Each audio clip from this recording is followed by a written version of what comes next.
Stiamo aspettando al varco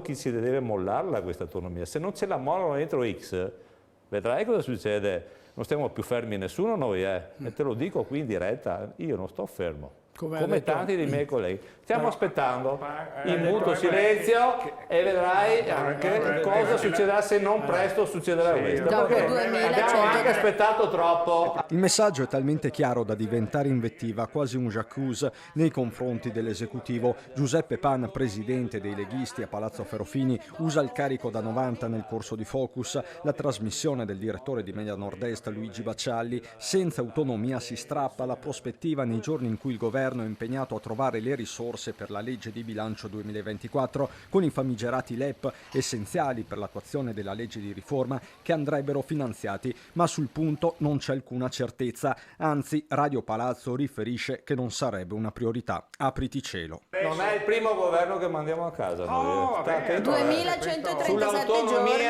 Sull'autonomia, non avete mandato a casa nessun governo. Sull'autonomia è l'ultima spiaggia. Abbiamo avuto la pazienza.